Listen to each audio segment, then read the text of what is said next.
Welcome back to the podcast. This is the Equally Yoked Show. Glad to have you join us today for yet another broadcast for the night as we go on talking about a little bit on the sort of Epstein files, an update as to what's going on and the frenzy that we're seeing online. Of course, everything that you're going to see here on this broadcast is, of course, from the point of view, I said, of course, twice. That is terrible way to communicate, is a point of view from which the media is going through, everybody's combing through this stuff. Everybody's trying to sift through all the information. And ultimately, it's beginning to look a little bit more chaotic when it comes to what we're seeing. And so hopefully we can just keep you up to date on what is happening here and some of the other news stories that we'll be going over. Now, of course, if you're just looking at, and that's the third time I'm saying, of course, goodness gracious. If you guys are just watching for the first time, this is the Equally Yoked Show. And email me your thoughts, freedom@equallyyokeshow.com. We can talk more about the Epstein files and whatever else you want to offline. Now, the title and everything that we're looking at is with Epstein. Is Epstein still alive? Is there a possibility that Epstein is in hiding somewhere? Well, I really don't know. I don't think anybody really knows. And we're going to go over some posts that seem a little bit peculiar. And as we go over these, again, just keep an open mind. This is most certainly one of those type of conspiracy theories. And I'm not one to indulge much, but this is what the media, this is what social media and people who are going on about Epstein and the files and really just trying to uncover all of this. Again, this is what happens with these file dumps when it comes to issues like this. When you have issues like the Epstein files, when you have, this happened also with Charlie Kirk and everything that was coming out with that you begin to see so much confusion concerning these heavy issues. And so, by the way, if you guys are seeing me and I'm lagging on the stream here, please let me know because I think there's something going on behind the scenes. And it looks like there's some issues going on with my live stream. If you guys are having trouble seeing me, hopefully this corrects itself and everything works out, which I think it's beginning to correct itself as we speak. But otherwise, comment, let me know what's going on and what you guys are seeing on your end. I'd be willing to open it up to you guys to see what's going down. So when it comes to the Epstein files, what you guys are finding and all that good stuff. So let's go ahead and somebody said, where are your trolls at? Well, they should be joining in very soon unless they didn't get the notification. Unless they're not subscribed. I don't know. Subscribe to the podcast. All right. So here is here's the first of the bit of evidence that we're looking at. I guess you could say evidence. I just social media post that's saying there are only two possibilities. Either Epstein is alive or Epstein was murdered. We all know Epstein did not kill himself. The video was recorded on his island 2 days after they announced his suicide, open thread. And people begin to go through all the details, combing through and all this stuff. I mean, you can see him sort of posting the majority of this stuff at the beginning, and people begin to ask Grok, like, hey, Grok, is this true? Is this legit? And so you see some images that are being released and people trying to analyze and all this stuff. Again, these are just data points. You take it for what you will. Not really here to indulge in these conspiracy theories. So, Jerry, welcome. Glad to have you here. Dead Man Lives. Glad to have you as a moderator today. Wow. Matt has arrived. I don't even know what that even means. Okay. So let's continue on with this data point. So here's a video here. You see a drone over Epstein's island. And then this is again 2 days after they announced his suicide. And then you see this man who's wearing shorts and a blue shirt, gray hair, appears to look like Epstein. But is this actually Epstein? We don't know. So what's interesting is even despite this photo, we have some people, with the release of all these files, now what people are beginning to do is they're looking at all these different documents. And so here's what's interesting, right? This is an individual anonymously posted on 4chan the morning of Epstein's death, claiming he witnessed weird happenings at the prison before Epstein's death has been identified in the Epstein files. So again, another data point. Here it is.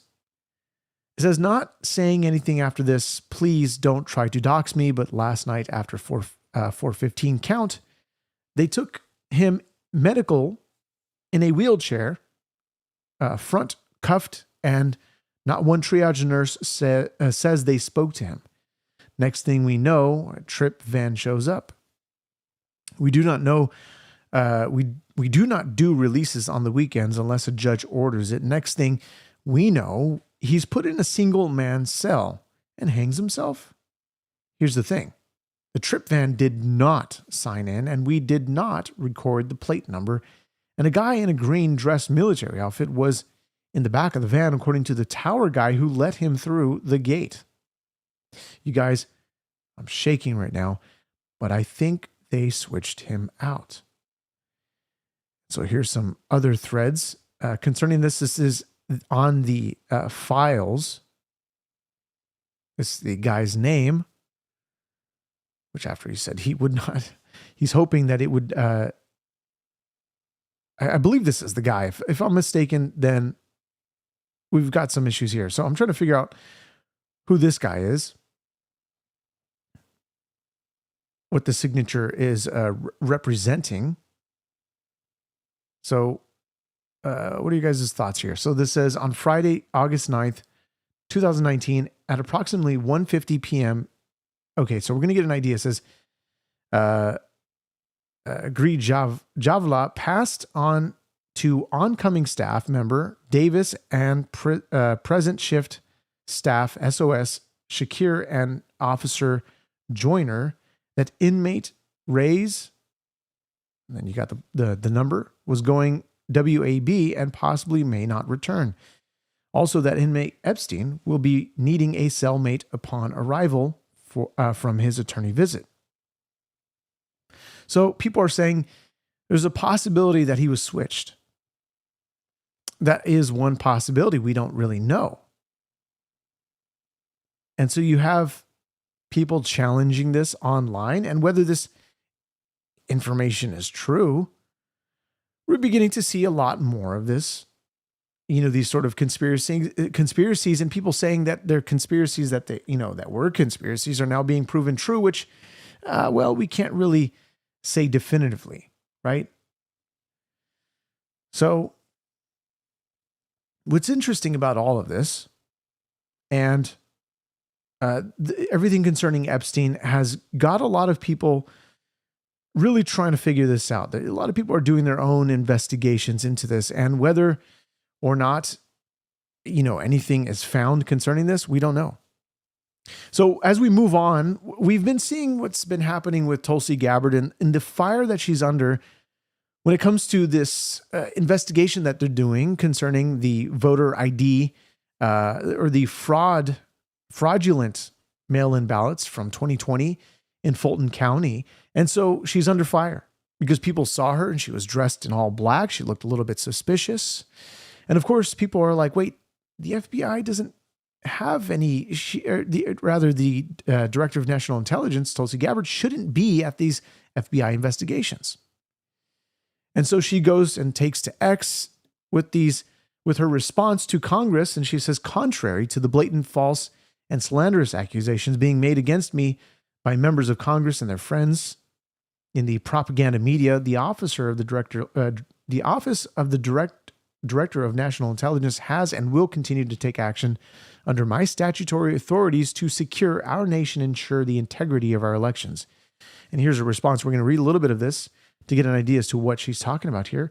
She says, I have received your letter regarding my presence at the Federal Bureau of Investigation's execution of the search warrant on the office of the clerk of the court of Fulton County, Georgia, on the 28th of January, 2026. For a brief period of time, I accompanied the FBI Deputy Director Bailey and Atlanta Acting Special Agent in Charge, Pete Ellis, in observing FBI personnel executing that search warrant issued by the United States District Court for the Northern District of Georgia pursuant to the probable cause finding. My presence was requested by the President and executed under my broad statutory authority to coordinate, integrate, and analyze intelligence related to election security, including counterintelligence, foreign and other malign influence, and cybersecurity. The FBI's counterintelligence divisions are one of the 18 elements that I oversee. Now, she was under a lot of fire for this. Kash Patel gives us a little bit of insight as to what is going on and what was going on here. And we're going to take a look at this clip here. And you guys decide for yourself whether this is something that she has jurisdiction over, or rather to be involved with. And so here we go. This is Kash Patel. Something that raised some eyebrows, and that's the FBI in this Fulton County election case and taking ballots from that office down there. Can you tell us about that? Paint the picture about what that is about. Absolutely. Look, from the FBI perspective and our partners at DOJ, we did the same thing there we do in any criminal case or investigation. We collected evidence.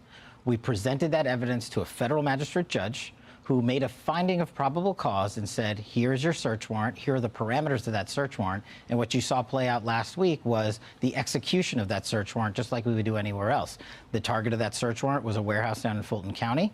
Federal agents from the FBI went down there and followed the parameters of the search warrant and secured the evidence. And from there, we maintained the chain of custody and do what we always do, which is to follow the evidence. But the probable cause is that there was a crime in the election tabulation. So the probable cause is still in the search warrant, which is under seal, so I'm not able to discuss that. All right, but let me talk about this other element of it, and that is the Director of National Intelligence, Tulsi Gabbard. New York Times writes this: Mrs. Gabbard used her cell phone to call President Trump, who did not initially pick up and then called back shortly after. The president addressed the agents, the FBI agents on the speakerphone, asking them questions as well as praising and thanking them for their work on the inquiry. One U.S. official said the president gave no substantive direction to the investigators. Unusual for a president to get involved on the agent level. No, Kash Patel's basically going to say, look, we don't have an ordinary president. Unlike previous administrations, this is one that he's willing to work with, to encourage. And he's going to accept that encouragement from directly from the president there. So this is interesting because this is some of the questions that Tulsi Gabbard is addressing here back on that post that we just saw. And this is number one. It says interference in U.S. elections is a threat to our republic and a national security threat. The president and his administration are committed to safeguarding the integrity of U.S. elections to ensure that neither foreign nor domestic powers undermine the American people's right to determine who our elected leaders are.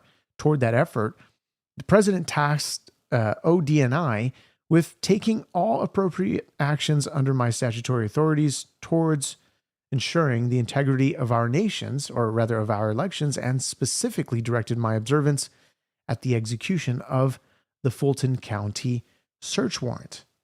Now, what is interesting about what is happening, tying somewhat to the Epstein files with regards to the elections and to what she says here, the right to determine who our elected leaders are. Now, the conversation online is talking about, with regards to the Epstein files, is talking about, look, the leaders that we have, such as what's happening with Zohran Mamdani, the conversation is saying, the people online are saying, rather, these people are not elected, but they're selected.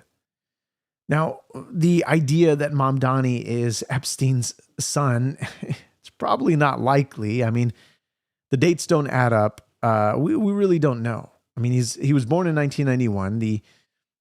There was an email that was sent from somebody to Epstein. I forget who the person was, congratulating Epstein on a baby boy, on the birth of a baby boy. Now, who this is, we don't know. There's also information concerning an article that I read earlier from the New York Times, and we can pull this up for you. This is Epstein's trust reveals who would inherit his fortune. So it says Jeffrey Epstein wanted most of his money to go to his girlfriend. Mr. Epstein's brother and a Harvard math professor were also named as beneficiaries. So this is interesting. Now, it says here it's unclear how much any of the beneficiaries to Jeffrey Epstein estate will receive. Its value has dropped significantly since his death, owing to payment of taxes, legal fees, and settlements to victims of his abuse, his SA. 2 days before he killed himself in a federal jail, Jeffrey Epstein signed a document that gave away much of his once vast estate, a total of $100 million, not $100, to his girlfriend at the time. And by the way, God bless you, M. Rose, for the wonderful gift. I appreciate that. Apparently it's a 6-7 gift. Interesting. And so here it says, the document that the registered sex offender that he had contemplated marrying his girlfriend, Karina Shuliak, and wanted to give her his 33-carat diamond ring. A copy of the 32-page document called the 1953 Trust was included in the roughly 3 million pages of investigative files about Mr. Epstein that the Justice Department released on Friday.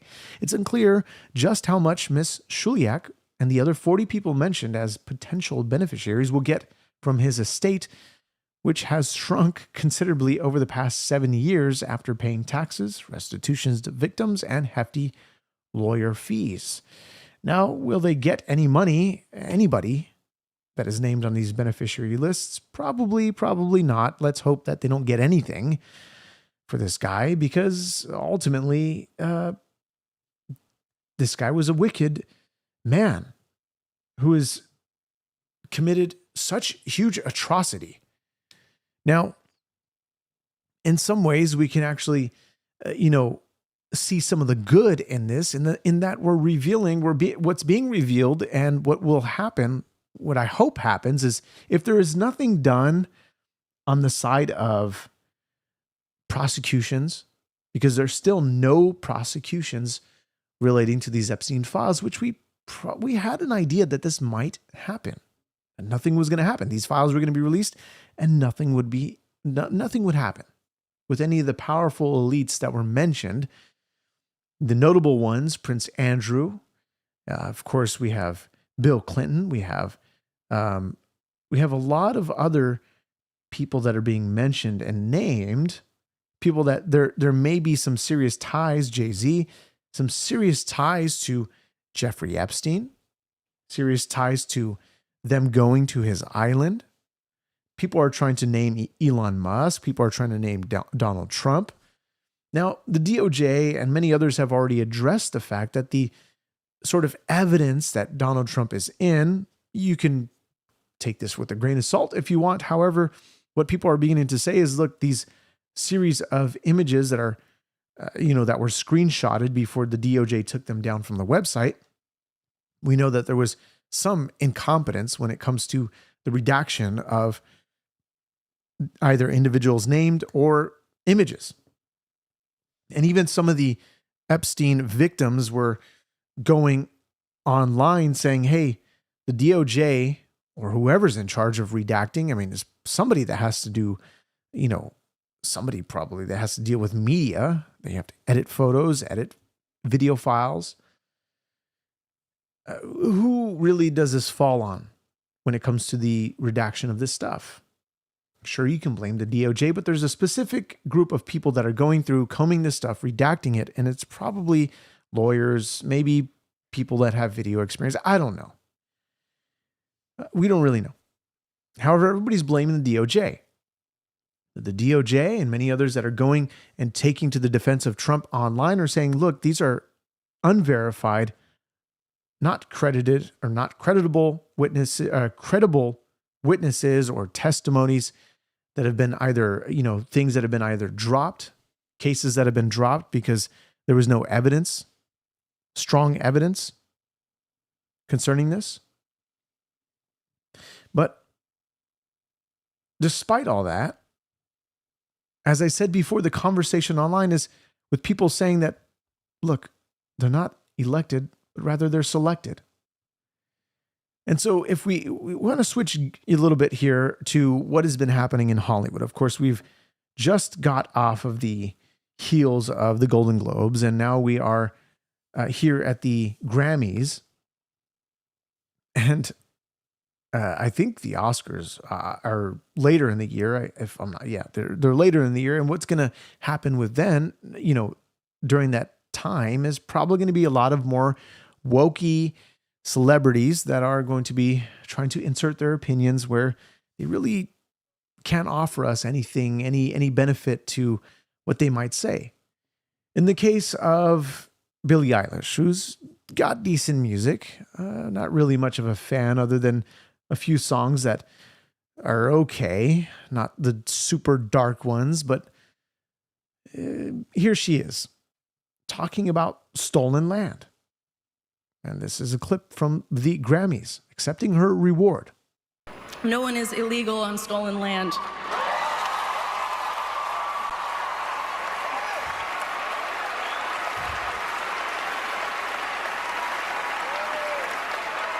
And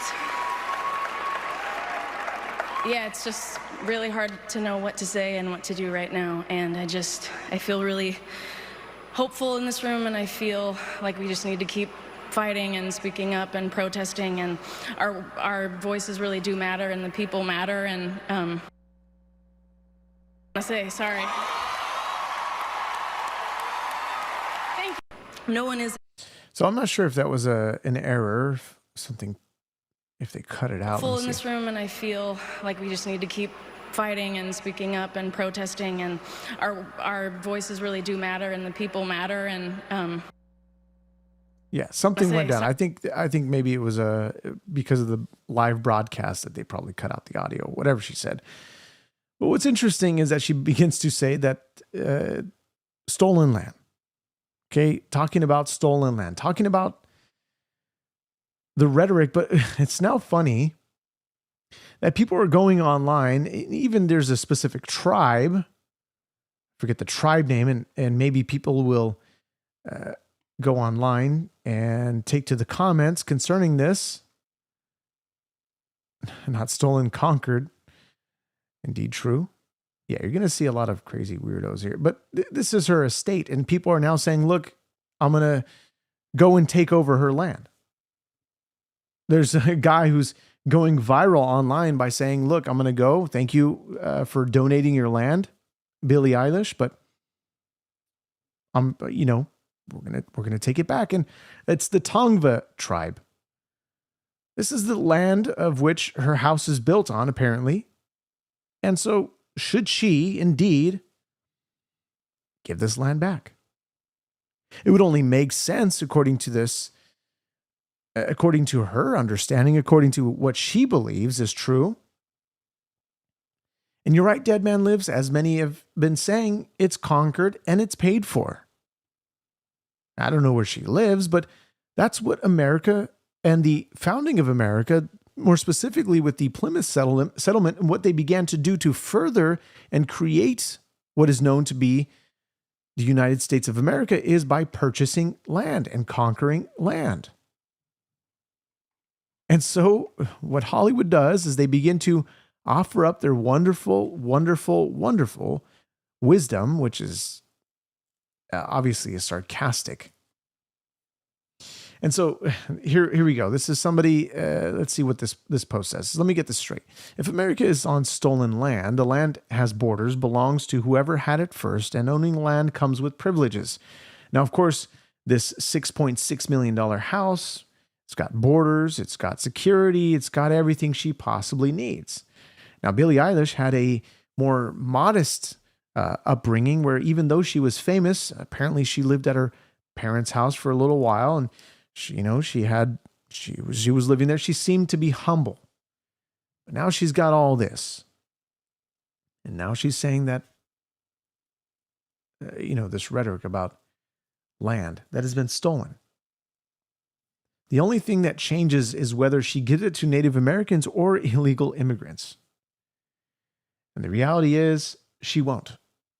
She won't. And she might not even apologize for what she said, to saying how dumb she is concerning this. And it's unfortunate because we saw the same thing happen with Mark Ruffalo when he was with his pen for Renee Good, offering his wisdom and his insight.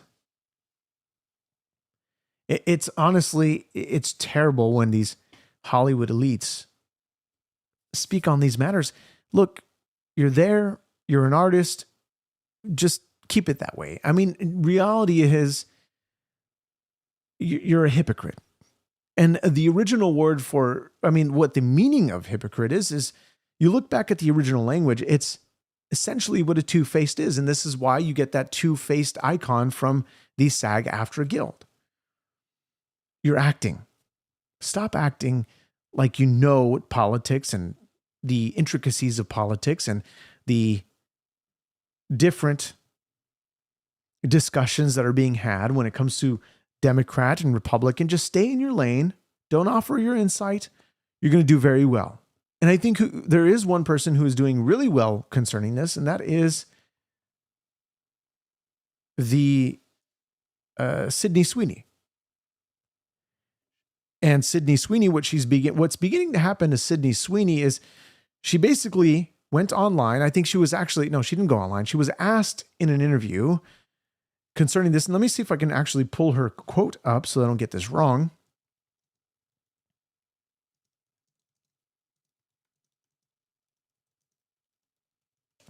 And by the way, thank you so much for the wonderful comboed gift. I appreciate that. And here we go. This is her comment.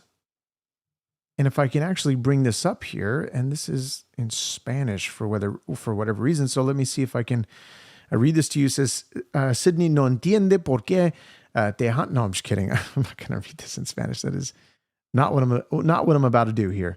Let's see here. Okay, here we go. This is the English version, which I'll show you here in a moment, and I'll pull that up for you. And if you're just joining in the podcast, thank you so much for being here as we begin to uncover all of this stuff that we're looking at concerning Epstein, concerning Mamdani, concerning, oh, by the way, God bless you for the wonderful, 13 combos. God bless you. And you're still going. Amazing, amazing, amazing. Thank you for your wonderful support for this for this channel. This is the Equally Yoked Show. Always, and you're still going. God bless you. Wonderful. So Sydney Sweeney. Okay, let's take a look at this post here. And here it is. Sydney Sweeney refuses to be Hollywood's political pawn amid MAGA Barbie labeling. And so here's some of her comments as we'll begin to look at in a moment. It says, Sydney Sweeney does not understand why she's being deemed as the MAGA Barbie. Now, I'm not sure who's calling her that exactly. But of course, with her American Eagle ad and people saying that, this is a racist type of ad. For Cosmopolitan's cover issue, Sydney Sweeney spoke to the magazine about how people use her as a pawn, since she will not discuss politics openly, and said they label her now as they see fit. I've never been here to talk about politics. I've always been here to make art. So this is just not a conversation that I want to be at the forefront of. And I think that because of that, people want to take it even further and make me as their own pawn, but it's somebody else is assigning something to me. Oh, sorry. But it's somebody else assigning something to me, and I can't control that, Sydney Sweeney said. Now it says the magazine asks Sweeney why she wouldn't correct those fans who associate her with President Donald Trump's Make America Great Again fan base. The Euphoria star said, there's no winning when it comes to the internet opinions. And she's true. She's true. She says, I haven't figured it out. I'm not a hateful person. If I say that's not true, they'll come at me like you're just saying that to look better. There's no winning. There's never any winning. I just have to continue being who I am. And look, she's right. Because anytime you try to go and correct any of the issues when it comes to somebody talking bad about you, when it comes to somebody, whatever it may be. In this case, Sydney Sweeney has great genes. Well, when it comes to this, and of course, when it comes to, I think what Trump mentioned was that she was a Republican, registered Republican voter. And so people looked into this and they said, hey, maybe we can get her on our side here. And the reality is she's not playing into the woke nonsense like Billie Eilish. And so let's continue on here, because there's still so much to cover. However, if you're just joining in the podcast, thank you for being here. And we will be covering more about the voter ID here in just a moment. But if you haven't yet, please hit the subscribe button. Also, email me your thoughts, freedom@equallyyokeshow.com. Thanks so much for joining us today on this broadcast. And so the voter ID, and I think it should be a general consensus that we should all want solid election integrity. And so I want to know your thoughts.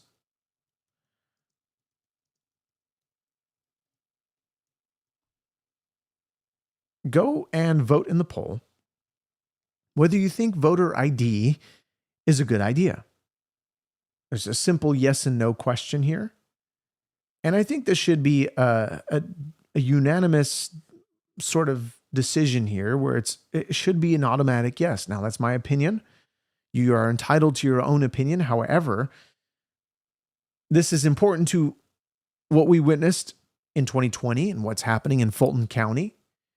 And we already just went over some of the clips concerning why Tulsi Gabbard was on the scene of an FBI investigation where people are saying that she's not allowed. However, she begins to answer this, and we looked over the answer just a moment ago, that she has one of these, under the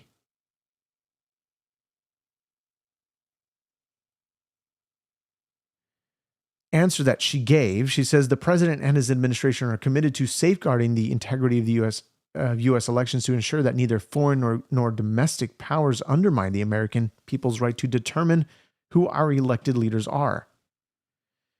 And so she says, the president tasked ODNI with taking all appropriate actions under my statutory authorities towards ensuring the integrity of our elections, and specifically directed my observance of the execution of the Fulton County search warrant. She indeed is allowed to be here. And so, voter ID. Now, Chuck Schumer is against this, and he's taking his voice and utilizing it to spread lies that this is just another Jim Crow 2.0 law.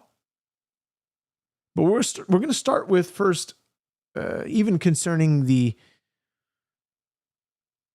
Caroline Levin and what she said. Let me see here. There's a couple of things that I missed when it comes to Billie Eilish and some of the things that I wanted to mention, but because of who these people are protecting. But we're gonna skip past that. Now, here is CNN, and people love their polls when they do these types of pollings on their broadcast, because it really shows that even though this is a left-wing network, what do we see?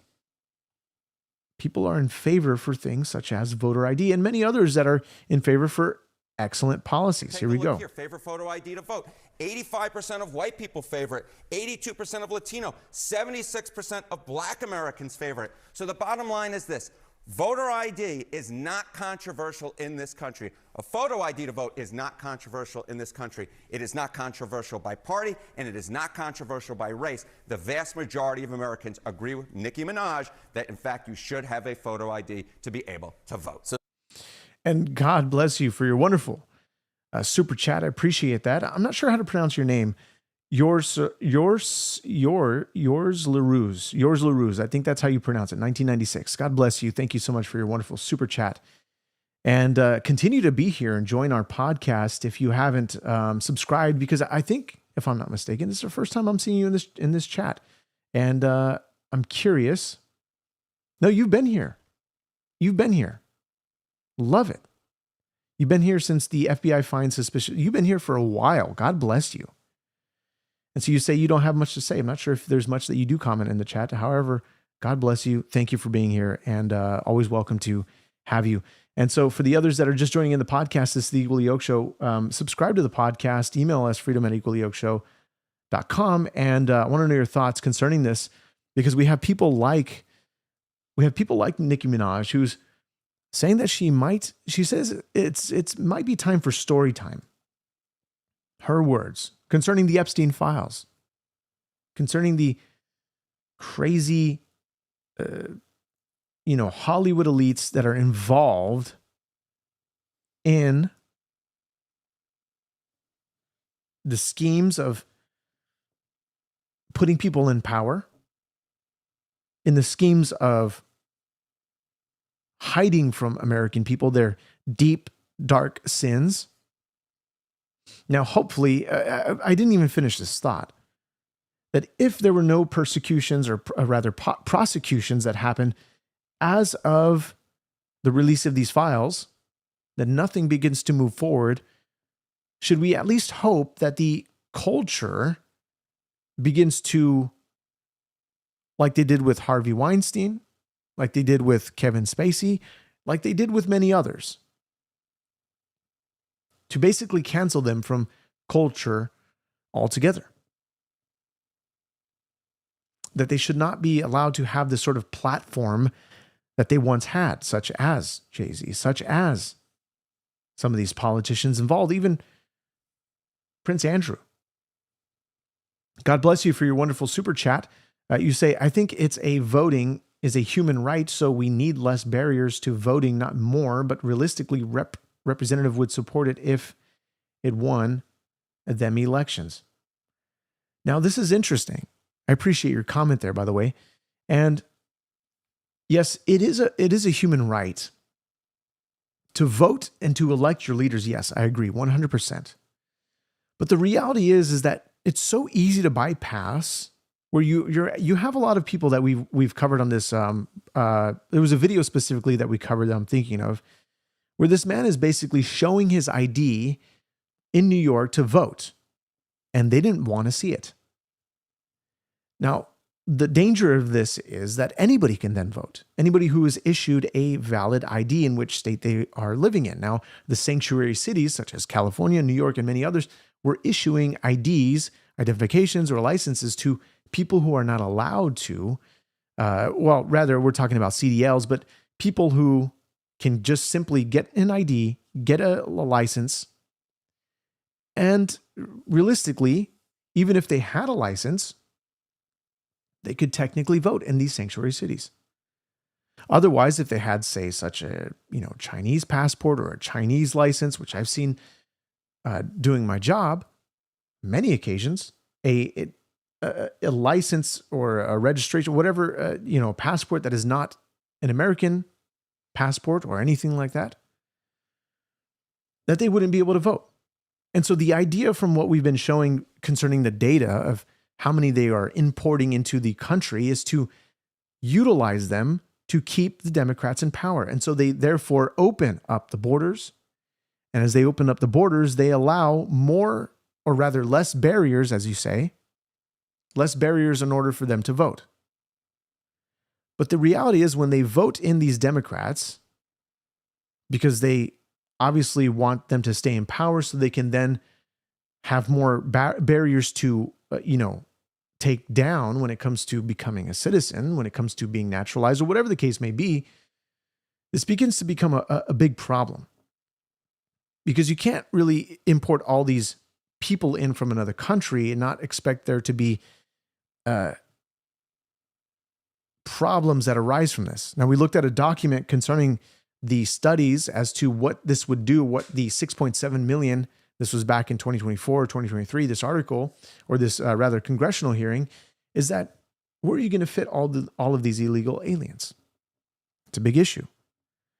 So you begin to see the demand for housing, the demand increases, yet there's less supply. And then the policies of sanctuary cities, they begin to favor the immigrant rather than the citizen of the country in which, wherever you stay. And so when it comes to voter integrity, this is important to know, at least to prevent illegal immigrants, prevent people from putting people into power that shouldn't be in power, and a plethora of other things that we're going to continue. We still got more to show you. And so the reality is that people that are white, Latino, and black favor voter ID as opposed to just showing up to vote or mail-in ballot, which can cause a lot of problems. So let's continue on here. This is Anna Paulina Luna saying, just left the White House. POTUS wants the Save America Act passed. Voter ID is number one. Today, Schumer said he wants mass amnesty for all illegals and immediately stop all ICE efforts. After speaking with many senators, as well as directly with POTUS, the pathway forward is through the standing filibuster. This would effectively keep the government open while allowing Republican senators to break through the zombie filibuster and put the Save America Act up for a vote on the Senate floor. The standing filibuster is not common parliamentary procedure, but it is one of the only mechanisms available to go around senators who want to block voter ID. So they want to implement a basically 24/7 standing filibuster where they will begin to by the way, you say your chat is wild with their comments, by the way. It tends to be that way. And I appreciate your wonderful gift. I appreciate that. I appreciate your conversation too and asking your question. So hopefully we can clarify this more as we go deeper into this issue. And so they would begin to talk, and there's generally no audience. There's just a camera. And so they would talk and talk and talk and talk. And in some cases to nobody, right? As I mentioned, until they just stop talking, until they can't talk anymore. They can't leave the post. They got to keep on talking, and they got to do that in order to prevent this from actually passing. Now, she begins to talk about Leader John Thune.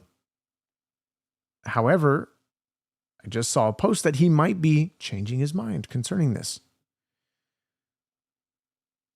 And so when we look more at voter ID and voter integrity, let's look at Chuck Schumer for a second. Now, Chuck Schumer goes on to, and these are the reasons why, from the left mostly. And so he begins to bring in racism. And when they bring in racism, they begin to fall back on their safety net in order to sway or gaslight the American people into thinking that this is a bad idea. Here we go. The SAVE Act is nothing more than Jim Crow 2.0. If the SAVE Act were to become law, online registration by mail, and registration drives would become a thing of the past. If you're one of tens of millions of Americans who does not have access to your birth certificate, or if you're one of the 50% of Americans who don't have a passport, the SAVE Act could make it impossible for you to participate in elections. It would lead to massive purges that inevitably remove legitimate American citizens who have the right to vote from voter rolls. And even married couples aren't spared from the SAVE Act. If you get married and you change your last name, you too would be at risk under the SAVE Act of getting booted off the voter rolls. By the way, you say, CEO of my time, $2 wonderful gift. I appreciate that you say Trump likes pizza, grape soda, and Chinese cookies. Not sure if you're being a little cryptic there. You might be. However, does he like pizza? Does he like grape soda? Does he like Chinese cookies? I don't know. Let's continue on here with Chuck Schumer. This is just an outrageous piece of legislation. It's turning the clock back 100 years. It comes out of some right-wing brain that believes that certain people really shouldn't vote, that some citizens are more valuable than others. So let me... But they begin to use this language like citizens. They're not citizens. Even though they can vote, again, with sanctuary cities, they're allowed to vote. Because they're given much more, or rather, they're given less restrictions in order to participate in such elections. And even though it's illegal, you can't do that. Yes, a comment did say you can't vote unless you're a legal citizen. It doesn't matter. That's why we need voter ID. That's why we need these barriers in order to get honest elections. That's all we want is honest elections. And if you can't agree with honest elections, then you might have to look at yourself and really consider, well, what do you stand for? Do you stand for the truth? Would you rather have people in power that shouldn't be in power because they were elected by people who are not citizens, not legal citizens? That doesn't make any sense. Morally, that's wrong. Because you're putting somebody in power that the citizens, the legal citizens, don't want in power. You begin to have people such as Mondani. You begin to have people such as the Spanberger in Virginia, Abigail Spanberger in Virginia, who's beginning to, and by the way, YouTube Punk, I'm glad we can agree on something, that Chuck Schumer, he needs to retire. So, when we're talking about even the fact that they are, I lost my train of thought, but however, when it comes to Americans voting, we want to make sure that we have the right person in power because we voted them in, not because the other side, the Democrats, want this power. They want to stay in power and they will give benefits to the illegal over the American. We see this with benefits such as SNAP, such as other welfare programs they can get involved in by what we're also seeing in Minnesota, where they're able to gain the system, they're able to commit fraud, and there's essentially no audits happening concerning this stuff. And this is what the Trump administration is up against. They're up against a deep-rooted, political fraud that is happening under the American taxpayer dollar, or funded by the American taxpayer dollar. This is not what we want. And we're most certainly seeing this in California. We don't want Gavin Newsom to continue to be in power. Obviously, his term is up. His limit is up in 2026. He's going to go for president. But the damage that he did in California is going to take probably more than just one decent conservative governor, or rather maybe a couple, to undo the nonsense that he did. It's going to take a long time. Be clear as I can, the SAVE Act is dead on arrival in the Senate. Hear that, House right-wingers? It ain't happening. Anyone who trying to push the SAVE Act as part of the government funding is pining for a shutdown. Now is for reining in ICE. Right now, Americans from all walks of life, left, right, and center, agree that the status quo with ICE cannot continue, and Congress needs to make a change. What's happening in Minneapolis and other cities around the country is not law and order, it's thuggery.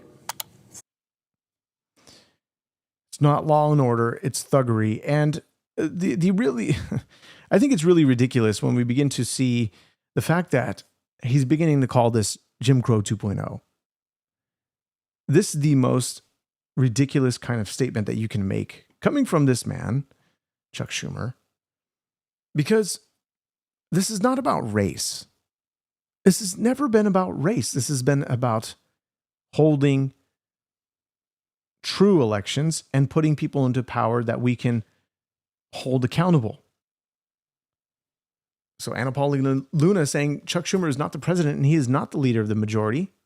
He is attempting to race bait half the country into thinking that voter ID is racist. Meanwhile, his party pushed the American people to carry cards during COVID-19 to prove vaccination status, simply to exist in society. Don't get it twisted. Voter ID will save this country. I think there's much more than just voter ID that might help the country, but be it as it may, we need to get involved in our local elections. And here's what's an excellent segue into this next clip that you're going to see. It says, victory in New York, hundreds of patriots turned out to protest. The Rockland County Legislature Board that has temporarily pulled the sanctuary county bill. ICE will remain in Rockland, New York. The overflow crowd outside the meeting cheered USA in celebration upon hearing the news. Here we go.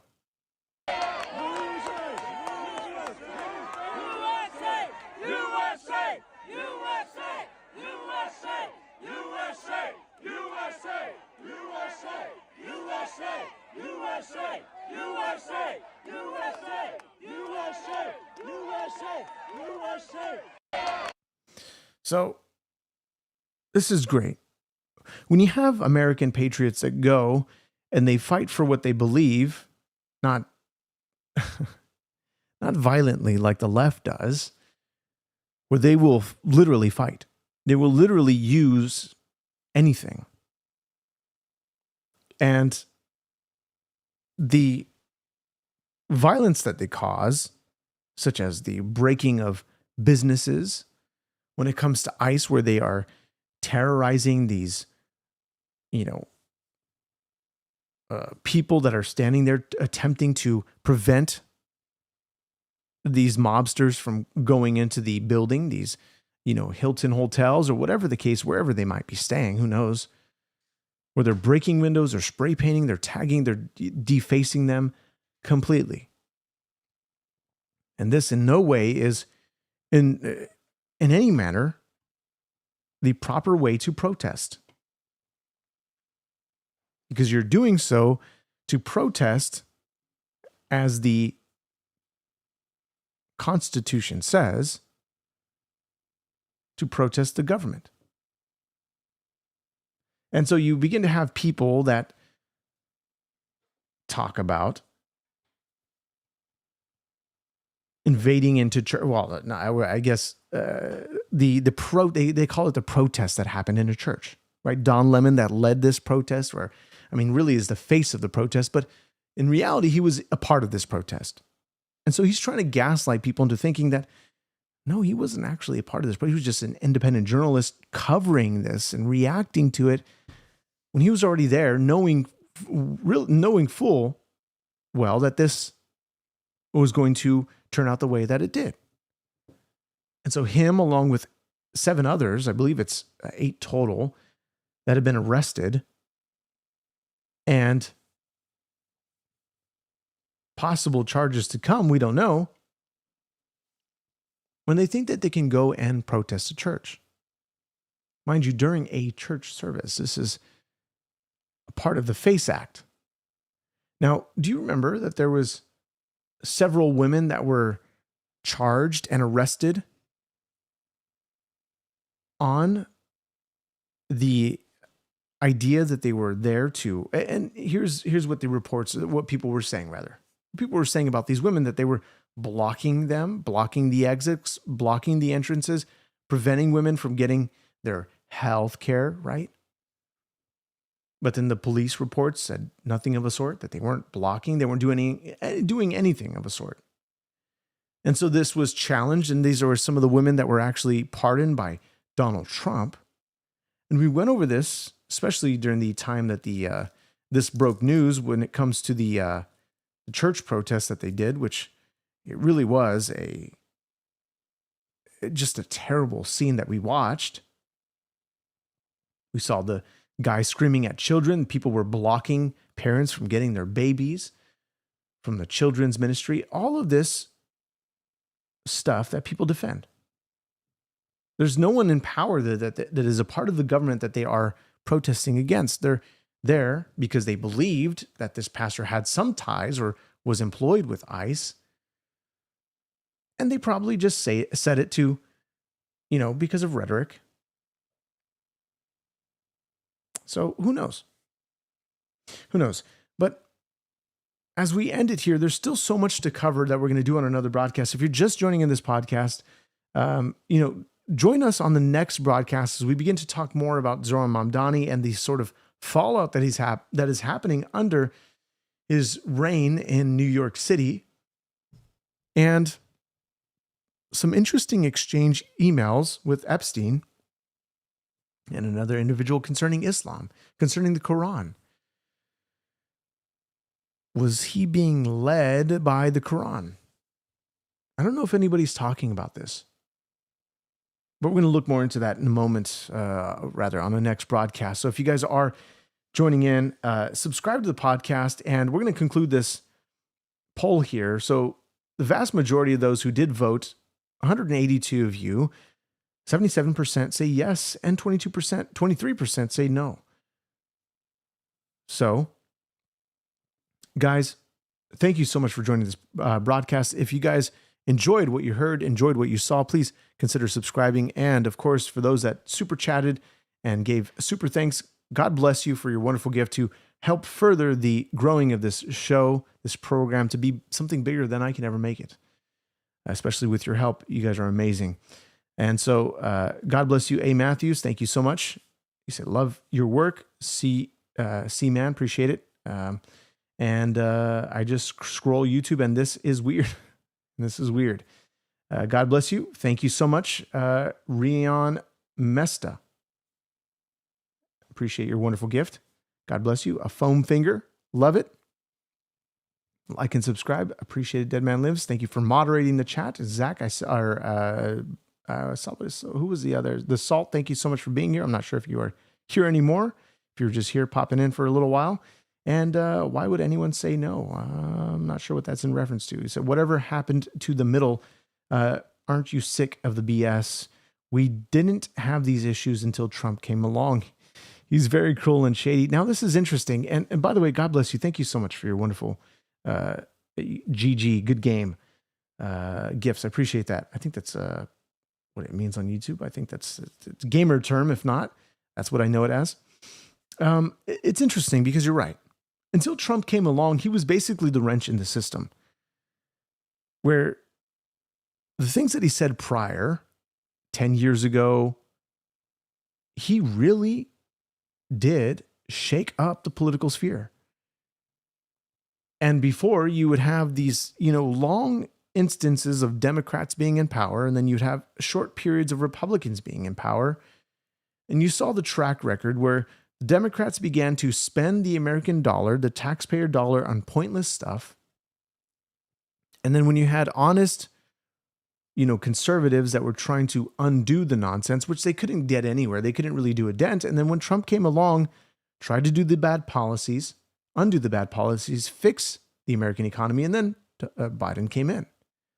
And in an instant, destroyed most of the groundwork that Trump was laying for his second term, which would have been in 2020 if he had won. However, now starting 2024, they went faster than ever in order to get all the people nominated, get all the people in position, which still there's a lot of people that haven't been even put into the positions that he wants them in. Now, somebody's asking, why didn't Biden release the files? We don't know. And most certainly, God bless you, by the way, for your wonderful GOAT trophy. Appreciate that. Why didn't he release the files? And I think it makes it all the more credible when the fact that if they had any decent information about Donald Trump, that they could have gotten him on something, yet they don't have him on anything. And so the selective releasing of the files that show Donald Trump's name that they did in the past, it's just bad. Bad politics. And you realize that they focus a lot of the Epstein files on Donald Trump. But they always have to prelude what they're going to say with, just so you know that people who are mentioned in the Epstein files doesn't mean that there's any type of, there's nothing, doesn't mean that it incites anything. Incites is not the word I'm looking for. It's another word. Just because they're mentioned doesn't mean anything.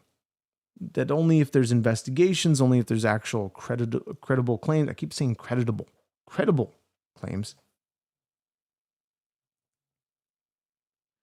So, guys, go back to the founding fathers and the documents concerning this, that we are a nation that is guaranteed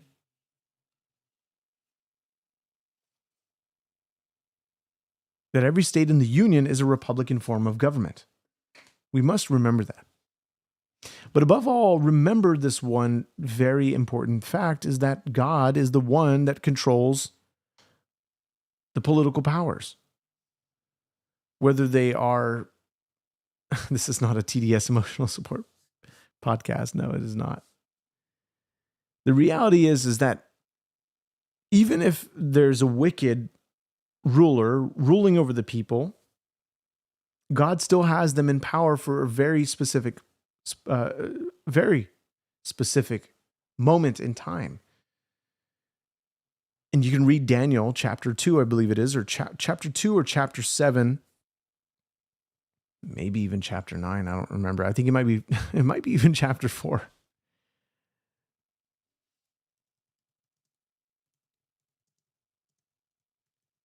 Let's see here. This would be Daniel chapter 7.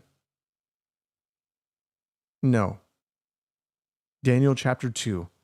Here we go. Yep. This is it. Chapter 2, verse 20 to 22. It says, he changes times and seasons. He removes kings and sets up kings. He gives wisdom to the wise and knowledge to those who have understanding. He reveals deep and hidden things. Uh-oh. He knows what is in the darkness. And the light dwells with him. This is an interesting passage. I don't even think about going over this. But what's interesting is that he says here, he knows what is in the darkness, and the light dwells with him. He reveals the deep and hidden things. Don't you think that the deep and hidden things that are being revealed within these Epstein files, this is some of the stuff that is being revealed by God's hand, by his sovereignty? But the main point of this is that God sets up kings and removes kings. Now, Trump is no king. Trump is no king. Trump is simply a political figure who essentially is a wrench in the system, as I said before. And why he's a wrench in the system is because he is not like your traditional politician, in the sense that what he has done is truly shown how to utilize a presidency and the effective powers thereof still being within his executive authorities in order to undo the chaotic policies that we had under Barack Obama, under Joe Biden, under George Bush, and to really fix everything, because he truly does have a heart for the American people. Now, does he have an underlying agenda? Possibly.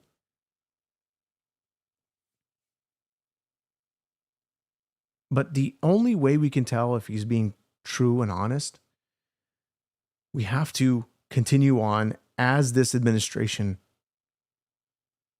goes about for the next 3 years. From the things that he said, will he actually deliver?